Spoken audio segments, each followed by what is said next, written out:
Vadge, Vadge, Vadge. What you gonna do when it's hot outside? Ooh, I know what.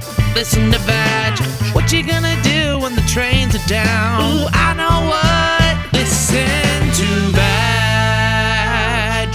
I don't go to sleep early. I just don't know what it's like to be out late. I haven't been out late. When I did that show in Stand Up New York in the park on 2 days ago, that was my first set in front of people. Yeah. And when I tell you I slept better that night than I have since quarantine began. I slept like a dead body. I like died and then woke up the next day because my heart has missed that. But besides that, sleep has been, I have not been sleeping well at all. I actually miss being so tired that you hit your bed and fall right asleep. No, I hit my bed and I lay there. I'm like, my air conditioner is noisy. What's that auto still fire cry? I hear every fucking thing. Yeah. Yes. Just letting you know, I started recording, but we'll do an intro and all that stuff. Okay. It's just easier before I forget because I've done that where we're talking for 30 minutes and I'm like, shit. Oh, that was good shit. Yeah. This is a real mom and mom's instead of mom and pop, it's a real mom and mom operation. How have you been finding the Zoom shows? I was loving talking to Sarah just now about how the Zoom shows have been kind of easy. I've only done 2 of them. Really? Did you like them? I thought they were cool. It's weird because I felt weird seeing myself. Like, that's weird. You ever go to Gotham and they have that mirror on the other side and you can see yourself? I look in that back glass all the time. I hate that. And I always look in that back glass like, can they see me?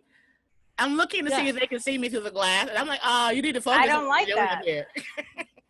Even the new stand downstairs has a mirror there. And I'm like, why would you do that? Like, so I'm just looking at myself the whole time. That's kind of how I feel with Zoom. Like, just uncomfortable. Like, I remember I did one show and I kept saying, is that enough? Like, I didn't know how much time was. I just kept saying that after a couple of jokes. Like, is that enough? Am I done? But they don't know. I know, it just felt so uncomfortable. I do that every Zoom show where I'm just kind of like, does that feel like that's good enough, guys? I do that every time. They're like, it's 2 minutes. No. Yeah. And they think I'm joking. I'm like, no, I feel like that was 10. Is that 10? Yeah. Well, also, you're just talking faster. You're not interacting with people. I don't know. I never really interacted with anyone on the Zoom shows because we only saw like 2 other people, like the comics. We didn't see the audience for the ones I did. Oh, you can. And I've done. You can see everyone. Go ahead. Yeah, I didn't see them. But then you're just also talking faster because there's not really laughs if it's only the comics that are able to laugh. So then you feel like you're bombing. I don't know. I didn't like it. And then I also liked it because I was able to run jokes and stuff. I haven't done any live shows since March. Yeah. And I feel like I'm getting, like, last night I was just home and I was like losing it. I was like, I think I really need to like do stand up again. Do stand up New York. They do their thing. They do several shows a week now in the park. Yeah, maybe. I just find it like if I go there and hate it, it's just really my fault. No, here's what you do. You don't think about it. You shower and you go do it. Don't think at all. Thinking will make us all quit everything. Don't think. Me and Sarah are never going back out. We're going to do Zoom shows for our career. So we find it very easy. We find Zoom to be the easiest medium to do this job. Yeah, I interact with the host. You don't have to leave your house. What? Sorry. Go ahead, Sarah. Oh, I was just saying that when I do Zooms, I basically set up my jokes by talking to the host. I'm like, do you guys have this? Or like we're on a panel talk show. That's smart. The amount of shows I do where I'm not doing anything organized I do things that I thought of in the shower to prepare. The amount of new that I do in Zoom shows because I'm like, if it doesn't work, who gives a fuck? It doesn't matter. It doesn't matter. So I've come up with all kind of new shit, just fucking around. Yeah, you can hear people in the Zooms laughing, and you're like, that's all I need. And it's not a strong laugh, but you're like, it's good enough for me. We were saying that the amount of comedians, for me, way more seasoned and more popular than me, have been like borderline suicidal because they're like, I can't do Zoom, I can't hear the laughter, I need the feedback. And all I'm thinking, respectfully, I'm looking at them and I'm thinking, what the fuck is wrong with you? Yeah, you're on TV. They're on TV. There's no feedback really unless you have an audience there. And I'm like, if you've been doing it longer than, I don't know, a decade, do you need feedback? Just fucking do it. Yeah, I like it because it's convenient. Yeah. Yeah. Yeah, because if you bomb, as we said, all you have to do is walk 2 feet away.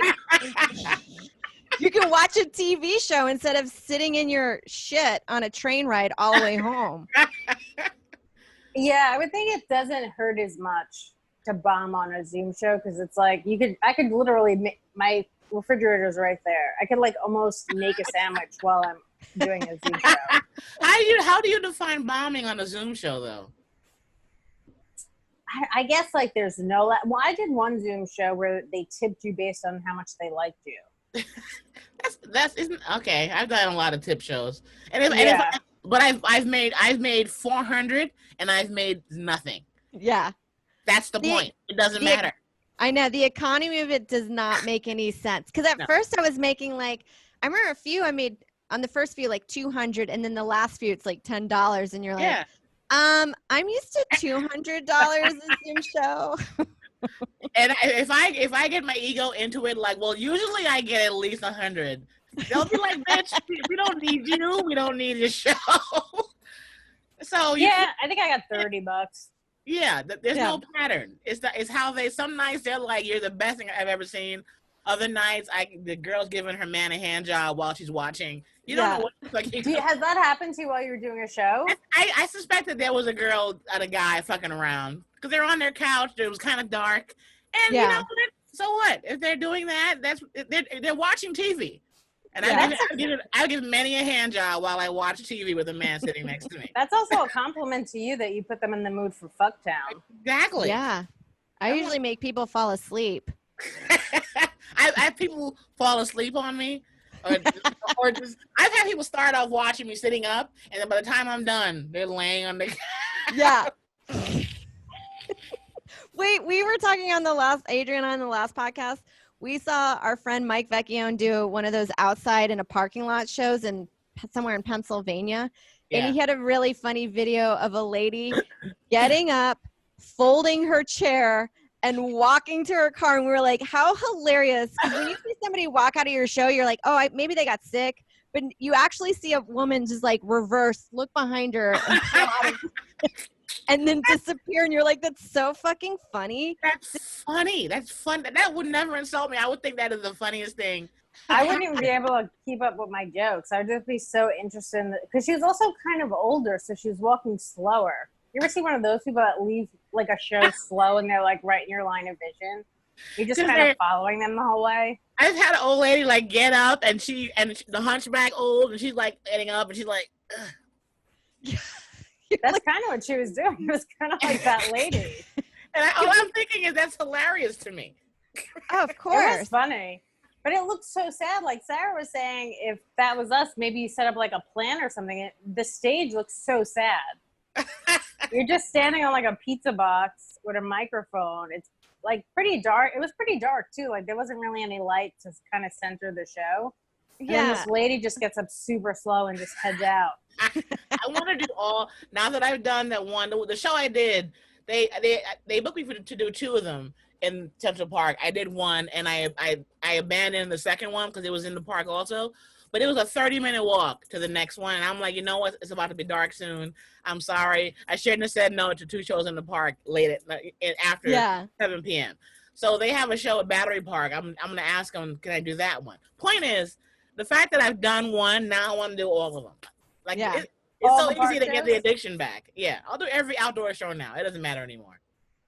Did you find it hard that the one in Central Park didn't have a mic or? No.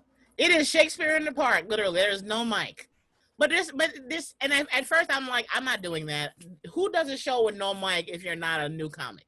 But when I got there, it really was fun because they can hear you. They're sitting close enough to you. There's no noise drowning out. Although I had an ambulance drive by behind me, and I stopped in my set, turned around to watch the ambulance go by.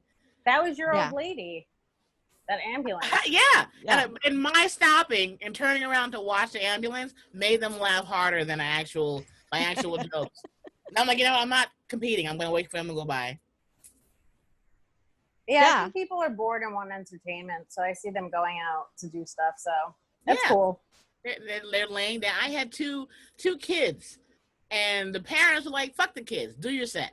And I would do sets, and I said one thing about vaginas, and I said, "Hey, turn around, my vagina." I made them, and one of them was embarrassed. One turned his back and got his iPad even higher up, like, God, no. And I was like, yes, why'd you bring your kids to a comedy show? I don't care if it's the park. Yeah. I guess who's watching them, right? Now it's probably hard to get a babysitter now with COVID and everything. Everyone's kids must be with them. Where are they going to put them? Yeah, I don't know. I mean, that's the part that sucks. Of all these parents are losing their mind because they're going to have to probably teach them at home a lot now. You know what's funny that I thought about just now? There's so many parents who didn't count on having to actually raise their kids themselves. Yeah, like, they didn't know. They had kids thinking, I got schooled to watch them. I have family and friends to watch them. I have a million reasons to have kids because I will not have to watch them all the time. And now they're like, I have to watch my kids all the time. If I had known, that's fucked up. Yeah. My kids would just be on Benadryl. They'd be real dopey during the pandemic. Real sleepy. Well, we were talking about that, like a lot of new dads because there's a lot of our friends that just had babies. And I'm like, I bet you this time sucks for them because they actually have to stay.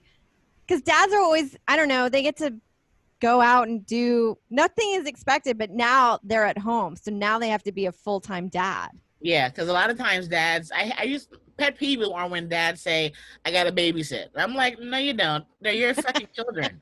They're not babysitting the kids that you and your wife gave birth to. So now they're all at home, and they're all so pissed. It's funny to watch parents be angry, get schools closed, and their kids are always. I'm like, you had kids. You didn't know you'd have to raise.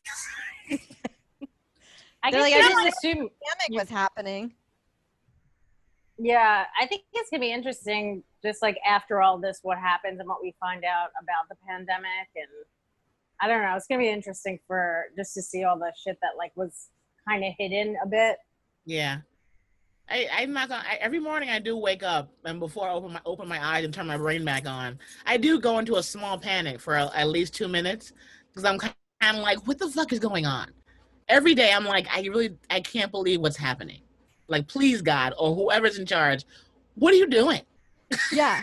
I mean, what is this? It's a mess. What is this? It's a fucking mess. We can joke around, but I joke because I'm like, I can't believe why my lifetime? I'm almost 50. Look, can I just die in peace? You're almost 50? I'll be 49 in August.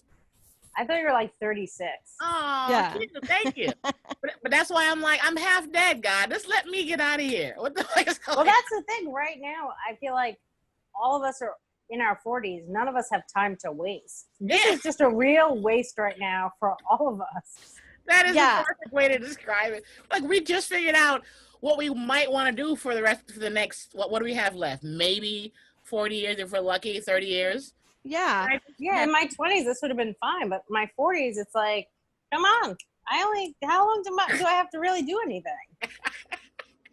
It's also like, didn't it feel like, I think for all of us, it felt like it was hitting at a time when we were starting to make a name for ourselves. And you're like, I'm at this age that like, you're always told that Hollywood doesn't give a shit about you. And everyone who's doing well is over 40. Yeah. This thing happened. Go ahead. Oh, no, sorry. I was just going to say, Sarah was doing America's Got Talent. She could have won the season. Are you going to be on it? No, I didn't really like my experience, but here's the thing. It was so weird because it was right on the day that Tom Hanks got COVID. And so they didn't even fill up the theater. So it was only the lower prom. So I got on by, it was like the 16th hour of the day or whatever that they've started. And my first joke, which is probably what I would consider my best, didn't hit as well as I thought it should have. But then I got them on my side. And then the one guy that I gave a shit about, the only one that I wanted to like me, was like, I don't even understand what you're talking about, which was Simon Cowell. Really? Yeah. And then the 3 other judges were really nice, where they were like, we thought you were relatable. They liked me. And so I made it to the next round. But then as like, so then I went home, and then within 2 weeks after we had just shut down, they were like, all right, let's start working on your set. And I was like, where are we doing this? Like, but I don't know how. So I was like, I didn't feel comfortable about it at that moment. So I told them that I wasn't interested this season. So I left it at that. But you went pretty far, Jackie. Semifinals, 4 out of 5 rounds. Oh my God, that's amazing. It's so nerve-wracking. How did you deal with like those long days? I was just a silly joker in the waiting area. I didn't take it too seriously. Yeah. Like I would take it seriously when it was time to run my set in clubs in LA to prepare. But when I was there the day of shooting, I really was relaxed, and I would just, because a TV show, you sit around for 8, 9, 10, 11, 12 hours. And but they were all really nice to me. Honestly, I would just hang out in back and fuck around. Yeah. And, I was the clown, because I'm like, how else am I going to get I'm competing with fucking gigantic poodles and people set themselves on fire on purpose, and opera singers. And, I feel like I had the least stressful talent. I'm like, I do this every day. So either they're going to get it or they're not.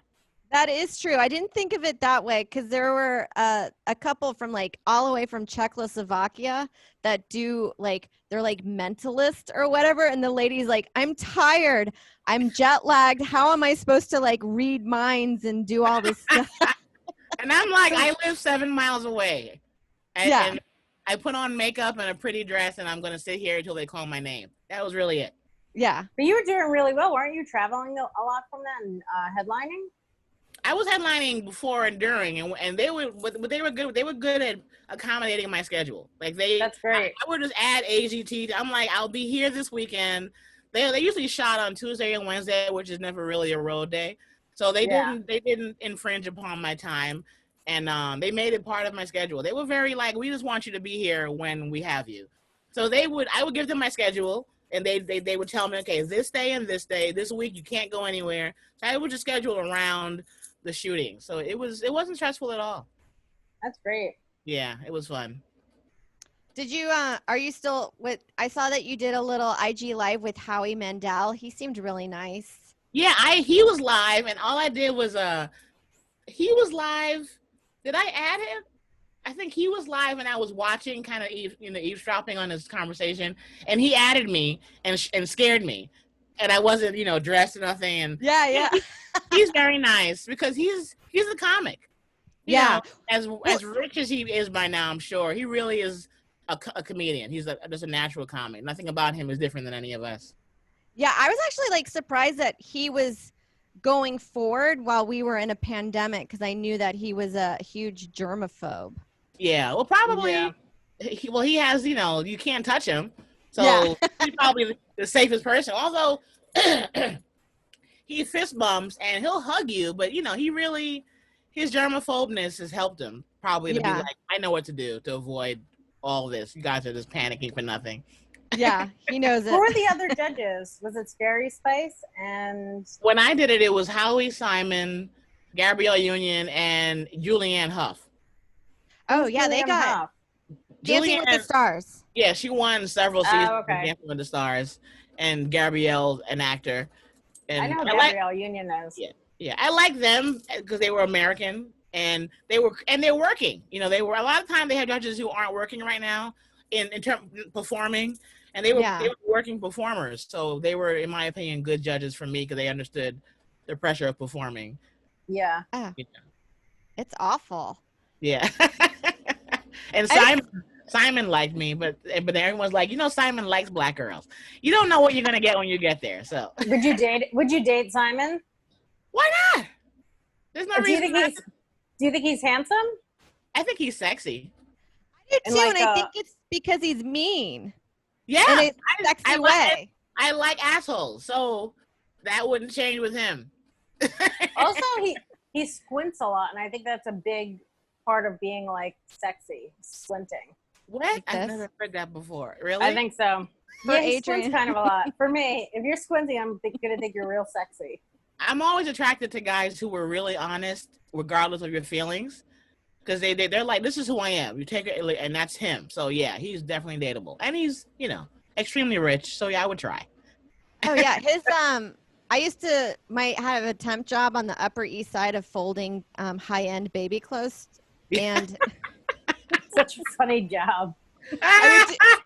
I would fold little baby jeans that were $180, and his wife would come in there all the time. Oh, he's not married. They're just a boyfriend and girlfriend. His partner. His partner. There you go. His partner. I like how you know all this information about him. I feel like I've always known. This. I'm low key one of the ones who follow entertainment news, but I don't admit to it. So I always know what people are doing. But I like what Sarah said is that all this happened when AGT ended in not even a year ago, September 2019. I was already touring, but the touring became like serious. Every weekend gone. And then when this happened, it happened at the Stress Factory in Jersey.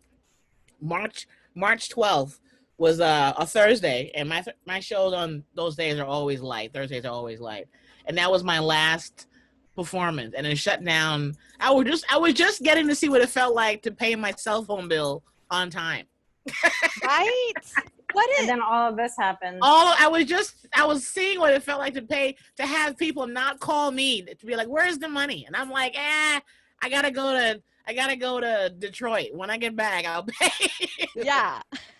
There's also a freedom though. Like when my cell phone used to get turned off, I felt like I was like a prisoner off the grid. Like no one could get in touch with me. I kind of loved it. I wouldn't love it for long. I'd love it for I would never go a day. I'd always find a way. I've been with Sprint since 2000 or 99. So was that like your longest relationship? That's a pretty long time. That is long. So whenever I call them, I'm like, hey, it's me again. You know I ain't got it. They give me a payment. That's a nice relationship to have where they're like, we got you. Yeah. They wouldn't be nice until they saw how long I was there. They'd be like, they check the date and like, oh, Miss Jackie, thank you for being a customer. Oh, now you're nice. You've not been around so long. Oh yeah, that's it. It pays to have brand loyalty because people are really nice like that. This is something I noticed that my phone bill seems higher than most people, and then I just went to my rep and I was like, I don't know, why are all my friends paying $20 to $50 less than I am? And then I was like, can I get a new plan that fits that? And then they were like, yeah, they gave me it. You got 20 to 50, but I was like, why didn't you just give this to me? Why do I have to ask for this? Because they want that extra money. Yeah. I know. It's possible to get whatever you want with all these companies. You just got to call them and be like, hey, this cable bill, I'm going to cut you guys off. Hey, wait a minute. Before you don't need to leave us. Let's just talk. We have a new package. And they're like, it's $5 HBO free for life. You didn't know? No, I didn't know you get HBO free for life, bitch. If I had known. You just have to Jackie, in the beginning of the pandemic, there was a house that you wanted that was like $1 million. Remember that house that you wanted to get? Yeah, because you know why? Part of my manifestation is getting Zillow alerts for houses in my neighborhood. I haven't checked that house, but when I tell you that my alerts are going off like crazy because every house in the Bronx, people are losing their shit and their homes. Yeah. There are a lot of homes to buy that I would love to. I just don't know how. Well, once they get kicked out, just move in. That's what I'm gonna do. Yeah, that's squatters. My plan. There's a lot of people. I walk around the Bronx to just see what I want and just move in. When they get kicked out, I'm just gonna move in. That's the plan. There's so many homes, but that house, I wouldn't pay $1 million I would rather go upstate. Like I'm not gonna stay. To pay $1 million for the Bronx is a waste. No, I'm like, can you get on the freeway and take me at least 5 miles out? I'm not gonna be in the Bronx paying $1 million. No. No and way. then if I want to upgrade the house to match the $1 million, I'll get robbed in the week I moved in. No. Yeah, I would go upstate somewhere too, at least like 40 minutes away. Yeah, you can't get too fancy in the Bronx because people are watching you, and then that's when you get robbed. I'm one of them. I'll put on Instagram. You're like, oh, she got a new deck. All right, I'm gonna go see what's going on. Just sitting by my window watching. Have you ever been to one of those places that looks like shit outside, and then you go inside and they've made it look really, really nice? Those are a lot of houses in LA. They look so boring on the outside, and then you walk in, and the shit is a fucking auditorium. Yeah, it's amazing. There's a place kind of near the cellar. It just looks like a church, like an old church, and they've converted into like 3 condos, and they're like the most. But it looks like shit on the outside, and then the inside, you're like, this is the most amazing thing that I've ever seen. I thought that was a church because I've actually gotten kicked off those stairs. I thought it was just a church, and then some lady will stick her head out the window. And she's like, "Can you get off my stairs?" And I'll be like, "This is the Lord's house." But they must have sold it. What I keep leaving my babies out there. I think you mean firehouse. Whatever. Are you gonna? You could leave it any of them. I felt that way when I walked in the Cafe Wow. I didn't know there was so much shit in there. I walked in and I'm like, huge. What's the showroom in the back? What the fuck is back here? It's a cool place. Yeah, it is. When you walk in, that computerized image is talking to you, do you get freaked out? At first I didn't know what the hell it was because you're not expecting it. I was only in there once because I think the seller and Liz and the guys are trying to haze me because I was sitting in the back just, having fun. They were like, Jackie, we need you to go do 10 minutes at Cafe Wa. And I was like, Cafe what? And didn't know shit. And I think Keith Robinson is like, oh, yeah, take all that positivity over there and see how you do. So I went in there thinking it'd be a small bar show. And they walked me to the showroom, fucking packed. Packed, band. And I'm like, what's this? And they're like, well, you're going to do 10 minutes. And I know they all thought I was going to eat it. And I'm like, I learned how to be a comic in shitty ass bar shows. I'm like, you brought me back to my bare roots, and I had a good set, but I had no idea that was what it was. I don't think I've ever been inside Cafe Wow. Like, I one time Harrison Greenbaugh said he just got over there, and I was like, what is that? Because they never offer it. Ask them. Yeah. Just say you want to do it. They'll put you right on. Is it not easy? They thought, I don't know, maybe because they don't know me and I'm used to doing shitty bar shows. That's how I learned how to be on stage. But it's just a packed room, and the rule is you don't want to go before or after a band because the audience does not give a shit about your little body on stage. They want to see a band. And I went, and it was like an Italian wedding reception. It was fucking packed. And I did 10, and of course many didn't listen to me. Some were heckling me. Some were trying to come on stage to talk. I was like, but then I'm like, you have to ignore all that. Yeah. That's bar show training right there. Oh, definitely. I remember I did a show where I had to open up for a jazz band, and it was like 700 people that were not looking to see comedy. Exactly. And it wasn't like 10 minutes. I had to do a half hour for a jazz band.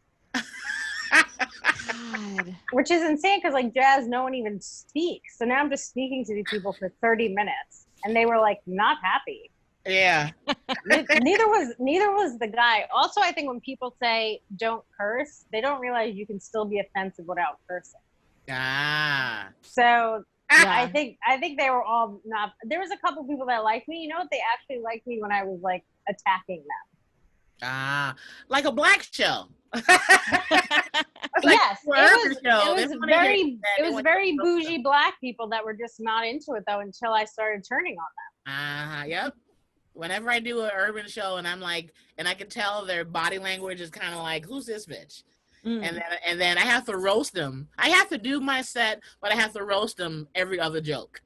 I can't do it. They love it. They love it because then they're like, oh, you can handle us. And I'm like, yeah, but I'm never coming back to this bitch ever. They all what kind of shows getting me once? And I'm like, I got nothing to prove. Fuck you people. One time there was a show, I don't know, have you always lived in the Bronx or you were in LA for a bit and then came back? I was in LA 20 years. Oh, okay, so there was a show on Gun Hill Road. Yep. In the Bronx, and they told me to come do the show, and before I get there, they're having a shoe contest. But it's like, what? It's like a shoe contest where people are wearing like stilettos, but they like wrap all the way up to their thigh. Okay. So that's going on this is when I had a day job too. So I get there and they're like, all right, just hang out. And this like 2 hours later, I'm like, hey, I have a job. I have to leave. And they're like, all right. But they were so upset that I had to leave. I was like, I have to get up in the morning. And no one told me there was going to be this whole shoe contest. I mean, the shoes were fun. Yeah. But it was just like it just boggled my mind that this would even be going on in the Bronx. It was just like a full out shoe contest that I've never even seen before. I know. Sometimes in those shows, they think you have to like, be like, look, guys, I don't know. You all may not have anything to do, but I didn't come here all night. I came here to do a job and then leave. Yeah. And the girl that was standing at the door, she was like, this wasn't going to start on time. And I was like, no. I did not know that. But I don't let her off. Now when anybody black says, Jack, you know how black shows do. I'm like, I don't give a fuck. I'm not gonna wait 3 hours. I'll go home. You guys don't matter. I'm going home. No show matters that much. Any color. Yeah. I think the problem is that I also show up late to everything. So they probably figured I would show up late, but I mean it was so much later that I was still early. It was fun to watch them like model the shoes and stuff. That was cool. But it was just like I've performed comedy in such weird places. I performed in like clothing stores a couple of times. Have you ever done those shows? No, never a clothing store. What's the weirdest place that you've done a show? Let me think. Oh, a restaurant in LA, and they didn't have a mic.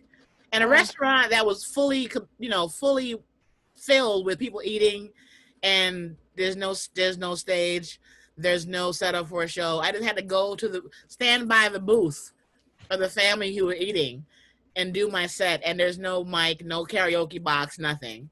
Yeah. And I just did 20 minutes, and they gave me 100, and I'm like, I don't ever want to see the people again. Those are just like, you're like, I'm just going to pick up my 100 and then I'm going to leave. Yeah. Because those are the shows, they're like, well, I have a baptism and a baby shower. I'm like, no, bitches, I'm never working for any of you again because you guys don't understand what a show is.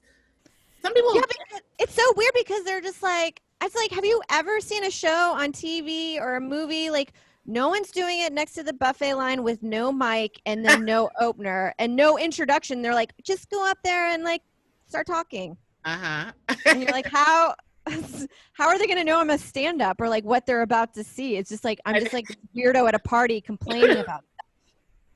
I did one show where it was a big hall, like when you're a business conference hall, and I'm doing my set, but they had gambling after the show, and they had full-blown gambling tables, and I'm in the middle of my set, and instead of waiting for me to be done, they just started moving the gambling tables from the back storage out, poker, roulette, whatever.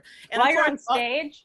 Yeah, and of course the audience, people want to gamble more than they want to do anything else in life. So they hear the tables coming out, and I can see them getting up and looking at me like, hey, you were adorable, but I want to go shoot craps. Yeah, they're like, get out of the way. Yeah, they're like, no offense, but you don't matter right now. We're gonna go waste our money. I did a show not that long ago where it was the lineup was like 5 Hispanic dudes, like, and me. I was headlining, and I was like, all right, this is probably going to be like an urban show, and I was like, cool, that's fine. Yeah. Because usually if you are funny, like, it doesn't matter what room you're in, people will. Doesn't matter. Like, let's be funny. So I drive into Connecticut, and as I'm approaching, I start seeing like gun shops, and I was like, I don't know, man, this does not seem right. So I go to the place. It's like, I guess kind of like what is those places, like a Knights of Columbus or something? Oh, like a medieval times? No, like a Knights of Columbus where they have like, I don't know, it was like a biker group, and also you could tell everyone in there was just like country rednecks. It was just bizarre. Yeah. And I go on stage. Now I think a couple people did all right. I think Oscar, that went up before me, did great. They loved him. And then I went on stage and I made a joke that I just couldn't recover from, and they hated me. I was supposed to do 45 minutes, and I got lit. I think it was like 18 minutes in. And then I left, and they put the guy who went up before me back on stage. That's how much they hated me. It was because it was like five Hispanic dudes and me, and I went on stage and I said, "Oh, isn't this like a fun show? It's like everyone's rights that you're trying to take away." And I thought that would do great, but they were like upset by it, and then they just like turned on me. That was a really bad show. Then another show that I did that was really bad is I did this charity event for like a domestic violence shelter up in Boston at the Heinz Convention Center, and it was like. I don't know. It was 12 o'clock in the afternoon, and it was like white ladies in business suits, and they were not into it. And they were sober? Oh. Yeah, but they were. It's so weird. I think they were very politically correct. And then why did they book you to do a domestic violence? First of all, I would have performed for the people that were like in the shelter, because they would have probably had a great sense of humor. Yes, these were like hoity-toity. Yes, they were like hoity-toity chicks. Different. And I talked to them ahead of time, and I was like, "Hey guys, do you know what my comedy's like?" Because they booked me a year in advance, and they were like, "We looked up your stuff. We love you. We think it's great." And then after I got off stage and they were like, "We do not condone any of these jokes." They were so offended by everything. When I did AGT, they were like, "What's the worst gig that you've ever done?" And you're just like, "Most of them." Like, and even that show's not ideal, but you're just like, when you think about stand-up, most of the shows that you do are never like the most ideal situation. Only like there are a few clubs that know how to do it right. Yeah, that is true. The answer really is, unless it's in a professional, organized, I'm gonna get paid, I know when I'm gonna get paid, I'm there all the time club. The rest of them are bullshit. Yeah. They're like willy-nilly and I can list my names on the marquee and I'm there, you all coming to see me. Every other show is ass. Yeah. I mean, there's times in New York that I've done show like at Cabin, and then Rebecca will be like, "I forgot the mic," and then you're like, "That's your one thing. You have one job. You have to remember the mic. That's the only thing that we have as a stand-up, and that's the most important thing." But it was fine. But yeah, you're like, most shows are never that ideal, especially if they're not in club settings. Is it just me? But my favorite room to do at the Cellar is the Fat Black. I love the Fat Black. No, a lot of people. No one's watching. Or they're all watching and they're relaxed. I love people hate the Fat Black. I'm like, I love it. That I go back there, like I may give you an organized professional set, or I may not. Yeah. But it just seems like the most relaxed room where I don't know, it just seems like the most relaxed place out of all the rooms where you can kind of just breathe and be yourself. You can even do like a new joke here and there. When you first started performing at the Cellar, did you ever bomb? Oh, not bomb as in silence, but McDougal took me a minute. Yeah. Like, McDougal for me is touch and go. There's more doing well than not, but I have done shows at McDougal. I'm like, I'm never going to be booked back here. Not because I bombed, but because the audience was just not with me, or it took the whole set to get them. By the time I get them, I got to get off stage. Yeah. But that can be that type of room though too. Like I've eaten a couple of hot ones there where I just wanted to fall through the floor. Yeah, but the good thing about McDougal is that I've never had two bad sets in a row. If I have one bad set, I'm like, I'd be damned if I come back tomorrow and don't figure this shit out. So usually it's one set ass, next set learn. Like, okay, this one was shitty, but tomorrow, because I know you can't keep bombing there. They won't have you back. So you have the pressure. Like, okay, Wednesday was shitty, but I'm gonna be there this weekend. And the weekend usually, the whole room wants you. They want you to do well. But during the weekdays, sometimes I'm just like, and every now and then, I know not to sit upstairs and just hang out when I don't have any more sets. Like go home. Otherwise, they'll be like, Jackie, Colin Quinn's not here. And I'm like, I don't wanna. But I'm on a good streak. Yeah, exactly. I'm like, but you can't say no. So, and they don't even ask. What's her name? Val's like, Jackie, you're next. Colin's not here. And I'm like, don't you want to say, Jackie, would you like to go up to take? Yeah, because like that means they like you though. So yeah, but it's all pressure. I have a lot of headaches there. It's a lot of pressure.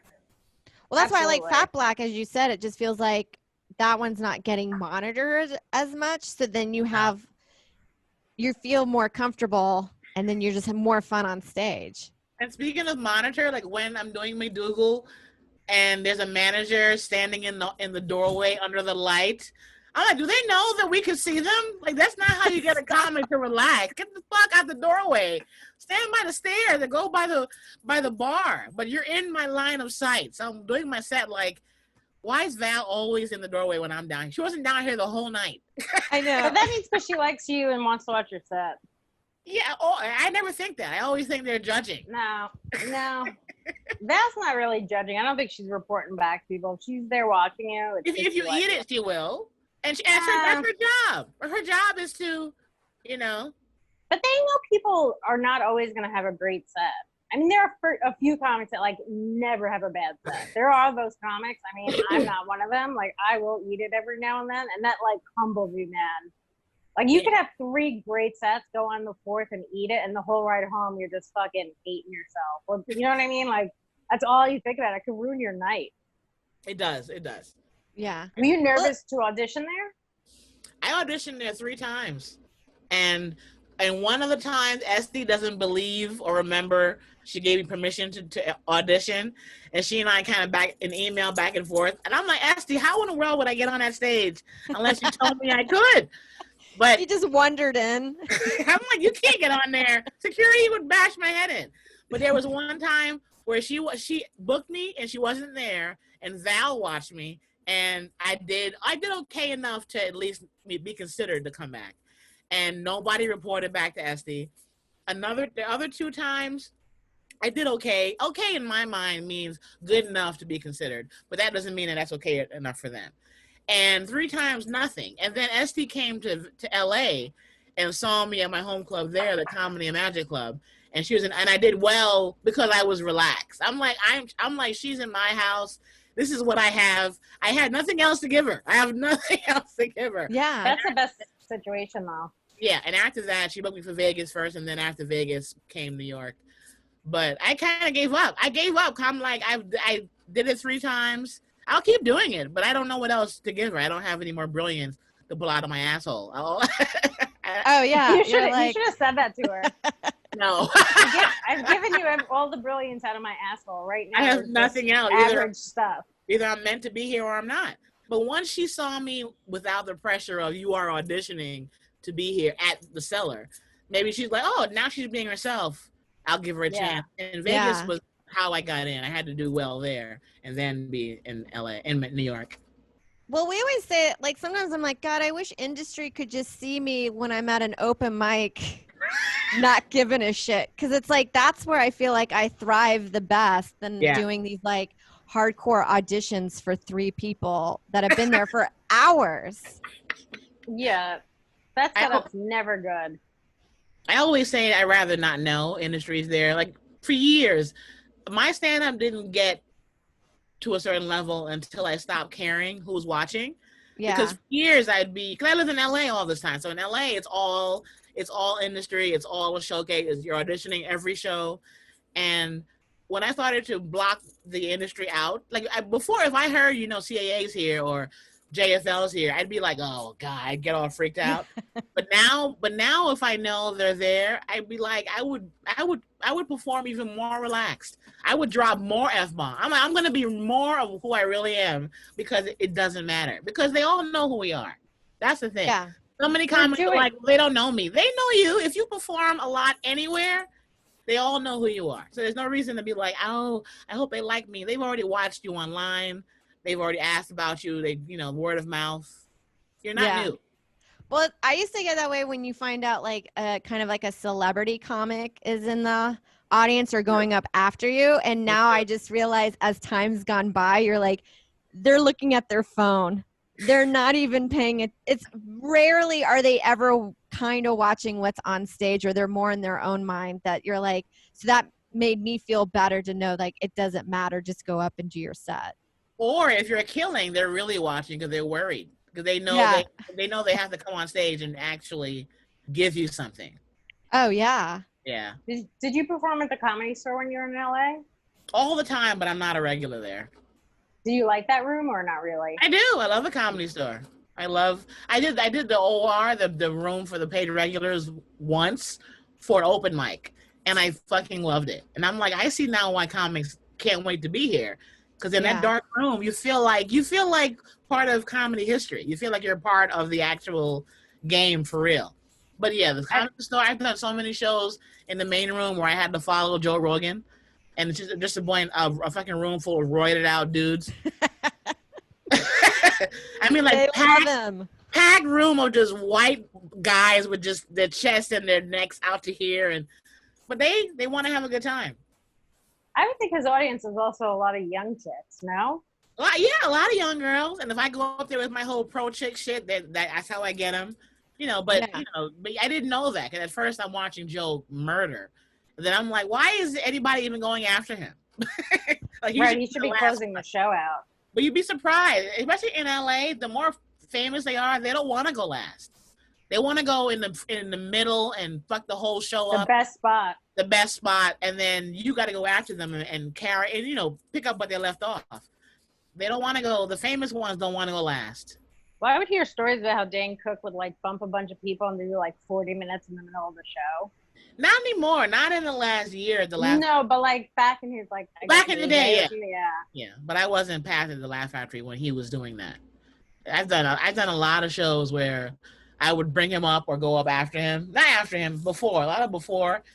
And he was an asshole to me. I think once, where I was hosting at the Improv, and I made his intro extra because I thought that's what the audience wanted. And he got up on stage and made some comment like, "What was all that?" And in my head, I'm like, "Asshole! I was trying to give you what I thought you deserved." So that was the one time I was kind of like, I don't like him, but he doesn't talk to me. My pet peeve are when comics are that popular, and I've done 1,000 shows with them, and they still just really don't, or they don't know you, and they keep saying "nice to meet you," and you're like, "You met me 100 times." Yeah. You get a lot of that. "Nice to meet you," and you're like, "No, we met 3 times. I gave you a ride home." And you're like, "Oh, okay." I don't like it, but they don't say hi. Every now and then Joe Rogan won't say hi, and I'm like, this is our 17th show together this month. Yeah. That gets on my nerves. It is a little, we were like, this is just weird. It's just weird to not address somebody. Yeah. I'm like, is it because I'm a black girl? Because I'm the only black girl who follows you at this venue. Or goes before you. So you can't be like, I don't know a lot of black chicks. Yeah. Jackie, where did you start? LA. Everything started in California. Okay, and then you moved here when? I moved back to New York in November. The 1st of November. Yeah, why did you do the move? Honestly, there really wasn't I was touring so much and making good money. I wanted to move back home to cut the expense. I wanted to cut because I have student loans I have to pay. I wanted to, try and buy a house and help pay some of my mother's bills. And then as soon as I got back and got in the groove, the pandemic was like, no. Well, at least it's probably better that you're back with your mom and you got, you know what I mean? At least you have family there and stuff. Yeah. Everyone kind of like, maybe that was God's way of being like, I'm about to fuck this world up for a little while, so you should go home. He's probably waiting for you just to move back. He's like, Jackie, I'm going to unleash some awful stuff. You better go. Everyone said like that was somebody looking out for you while you moved back right before the world shut down. I probably would have had to come back anyway because all my, the LA high ass rent, and I had a car, and I had every bill. I don't have any of those bills here. Yeah. Well, I've heard that doing the road from LA is actually a little bit harder than it is to do here because of the time change, and then also getting to the airport is more of an inconvenience. That's why when I moved back, it was easy. Because this is how I was starting to enjoy life. I was new to Delta Airlines. I was being a Delta regular. I had my restaurant at Delta. I knew the waitress. I had my nice little poached egg. I had a system before the world shut down, and getting to gigs from the East Coast easy. Like one time, I took a flight back from a show on the East Coast that was $400+ for the ticket. And when I looked it up online, it was an hour bus ride. I felt like an ass. I'm like, why didn't anybody tell me? It's right there.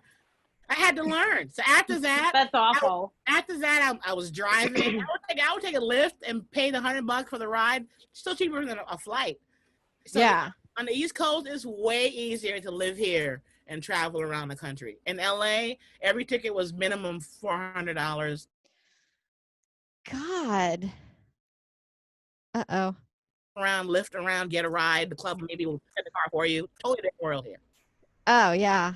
I know. I like that it's just like a 15-minute cab ride to LaGuardia, and then it's like, I don't know, maybe $30 at the most, but I don't even think that for a cab ride to get to LaGuardia. No, LaGuardia is so close. You can't even take a good nap in the lift to get to LaGuardia. By the time you get comfortable in the back and fall asleep, he's like, okay. And you're like, we're here. All right. But if you take a lift from the Bronx to Newark, though, that's a pretty good nap. Yeah. It's like an $80 ride too. That's pretty far. Really? I've done that a couple times because the flight would just be way cheaper, but it actually works out better. But that's worth it. You know how wonderful it feels to get in a car from a club and doing a weekend and getting home in less than an hour or an hour? Yeah, it's amazing. It's amazing. It changes your life completely as opposed to traveling LAX and a 3-4 hour flight.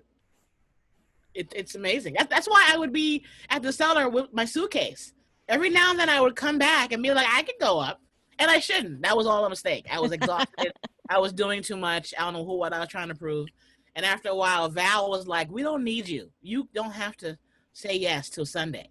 Yeah. I'm like, well, I have all day. She's like, no, how about sleep? And Sunday was my favorite night of comedy at the cellar. I felt like that's when, because a lot of people that were on vacation, Sunday was true comedy fans, whereas the weekend sometimes gets very touristy there. They're just waiting to see famous people. But Sunday night, I love there. That was my favorite night of comedy at the cellar. I like Sunday because I would get there and I would eat all that free brunch, and then I would do a show at 6, and then all shows all night long, and my belly is full. I'd be exhausted, but it's always a fun day. Oh yeah. Yeah. I miss those. What show do you have any Zoom shows this week? Or this podcast comes out on Tuesday. Oh, I do. Fritz Coleman, the weatherman in LA, has a charity fundraiser I'm doing on the 23rd. And that's on your Instagram or Twitter? It will be. I'll put it up. I haven't posted yet. So that's all coming up end of the week. And my podcast tomorrow, Relatable with Jackie Fabulous, is going to be on my IG and my YouTube page. That happens tomorrow, and I think that's it for now. There might be 7 more. I don't remember who or. Yeah, that's the thing is sometimes I'm like I don't even look at my calendar, and then I'll just get a Gmail alert 10 minutes before I need to be there. You're like, oh shit. Zoom is you could still make it in 10 minutes. Yeah. Yeah, I've done a few where I've only washed my face and mascara in my hair. I'm like, I didn't have time to wash from here down, guys. So let's just do this. Adrian, did your shirt dry? It did. It was just water. It did. Jackie, where can we find you? Jackie Fabulous? JackieFabulous.com. That's where all of my social media and my YouTube page for my podcast. And yeah, that's it. That's where my whole life is. Nice. What's going on with you this week? Oh, I'm just doing a shit ton of podcasts. And my album's coming out July 21st. Oh, okay. Well, I love it. Voluptuous Boy. That is the cutest. Well, her original title got canceled before it even came out. I called it White Lady because I have a joke about being a white lady, and then my album, the guys at 800 Pound Gorilla were like, it might be too aggressive with all the protests right now, and I was like, I guess I'm a white lady. I can see if you said Native American. You can't do that. But I don't like dealing with shit, and I was like, I'm fine with doing Voluptuous Boy. That was my backup. Voluptuous Boy is actually really funny. Yeah. I'm with 800 Pound too. My album is out right now. Fabulously Naughty. Yeah. Oh, promote that. Yeah, guys, go buy it. Yeah. Support Jackie. She's super funny. We're Bronx buddies. BX buddies. You know what's funny though, Adrian? You drove me home years ago and you don't remember. That's because I'm like Joe Rogan. It was so long ago, but I'm like, you forgot. But we're very. Are you sure it wasn't my mom? Because my mom also lives in the Bronx, and my mom does stand up too. She does? Yes. Who's your mom? Debbie Baza. No. Debbie who? Baza. It sounds like, no, I don't know who that is. I think you do. That. I gotta see her. Debbie, spell her last name? Bazza. Your mom does stand up too? Oh my God, I can't even. Do you do duo shows or no?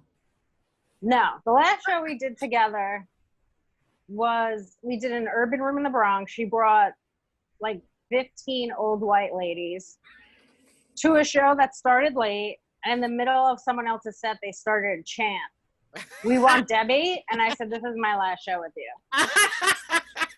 So. Oh God, I know you guys are is out of time. I didn't get a chance to ask Sarah how she managed to marry a comic, because I want to, and nobody wants to marry me. Well, he lived 1 block away. I like to keep my dating radius within a block. And then I think it's easier to date a comic than a regular person because they get your lifestyle. I'm trying to date a comic, and they're all running from me like, no. I mean, LA, I've had them all in LA. I'm trying to build a roster in New York. So that's why you really moved out here. You just dated all of LA. I've gone through every guy in LA, and I'm trying to go through the ones in New York. Well, there's not a lot of comics in New York that live in the Bronx, though. They don't have to live in the same borough. You want to travel for dick? Good dick, yes. I don't know. I'll take mediocre dick over an hour commute. Yeah. That's insane that you want to travel. Well, travel to Manhattan? I'm not going to Brooklyn. Brooklyn is too much. I'll go to Manhattan. I guess Manhattan's not that bad, especially if you do a lot of shows. Yeah. But then I'll try to think of someone you could date. There's not a lot of comics that are doing well enough that live in Manhattan. You could date Mark Norman, but he's a hot mess to date. He is a hot mess to date. I told a girlfriend of mine, I'm like, you know what? I give Mark a chance. And she was like, I think he's crazy. I'm like, really? He's funny and he's nice, but he's insane. He is? Yes. I would give Mark a chance. I would try Dan Soder. Is he sane? He's sane. He lives in Astoria, so that's closer to you. Close to Queens. Yeah. Not really. That's a pretty far ride too. Unless you have a car. Do you have a car? Yeah, my mom's car. I could drive. Oh, now we're talking. Yeah, now you could date in Queens. Soder's got that at Showtime money. Oh, yeah. He's on Billions. He's on Billions. I've thought about him. I thought about Sherrod Small. I've thought about Keith Robinson, but he has a longtime girlfriend out of nowhere all of a sudden. I'm joking. He always had one, he told me. So I'm trying to get to know these guys, but they're very, you know what it is? They're onto me. They know they know I'm trying to snag a husband, so they're not giving me the time of day. Well, if you want to date any white comic and they don't want to, just say they're racist. Yeah, that's what you do. Use that to your advantage right now. Be like, that's how to get them. Get out of force. Get me out. Like, Dan Soder, do you want HBO and Showtime to know that you're a racist? I'll end your career. It's a good way to start a relationship with threats. Start with trust. Yes, and the rest. Yeah. I'm trying to think who else. I'll try and think of someone you could date, but comics are usually garbage. Everyone keeps telling me that, but when I try and date regular guys, it doesn't. I have nothing in common with them. I can't be myself, and when I become myself, they get freaked out. I also think they try to. I don't know. This is what I've heard, that a lot of girls that have dated guys that are not comics, that then the guy tries to. Sometimes they end up doing stand up later, or think that they're just as funny or funnier, or think that what you do is easy. You also need a guy who's secure enough to date a woman that's really funny. So sometimes you're dealing with fragile egos also. That's why I'd want a comic who is seasoned and doing it longer than me, so they don't feel that whole who's funnier in the thing. And I had a boyfriend. We broke up like literally a week ago. And part of the problem was we were talking about my career, and he said to me, probably didn't mean it, but he said, "Oh, so you can pursue comedy," and that to this day, it angered me to no end. I'm still angry about it. But what do you mean pursue comedy? Like you're not doing it? Pursue implies, is that a goal you have? And I'm like, I'm already there. So he doesn't get it. Yeah, he doesn't get it. He doesn't get it. Put that guy in a wood chipper. Yeah. Yeah. When he said it out, I almost got dressed and left. I'm like, pursue? How fucking dare you? Where's my shirt? I almost got dressed. You know what I think would be good today if they were single? Oh. Big J. Big J's fun. Big J Okerson? Yes. Yeah. Isn't he married? No, but they've been together a long time. Oh, okay. But I would feel like he's a fun comic to date just because he's like a funny guy and like, I don't know. I think if you could get him away from his girlfriend. No, and we don't want any entanglements. We want single men. I'm kidding. Okay. I don't know who else he could date. Maybe Soder. I don't know if he's single. I don't know if he's into black chicks either. I don't know what his preference is. Well, that's when you pull the race card. I'm trying to think of some other people you could date. Yeah, go through them all. I'm willing to try. Most successful guys, though. You don't want to really date guys that are less successful. Either same level. But then they'll be jealous, though. Well, what about Goldman? Let's say they Sinbad. Sinbad? He's married. Gary Goldman he's into black chicks, but he's married. Oh, Sinbad. Married. Gary Goldman's married. Gary Oldman? No, Gary Goldman. Tall Jewish guy. Tall, what does he look like? Tall He's Jewish handsome, guy. tall Jewish guy. He had that HBO special about depression, but he's married, so that's not a good one. I thought his name was Gary Oldman. The tall one with the black hair, the last comic standing? Yes, no, that's Gary Goldman. Isn't he with someone? Yeah. Yes, that was not that's my what we're finding suggestion. Out. Oh, no, he's very attractive, but no, he's not single. No. It's hard. See? Your pool is very, very shallow. Is it?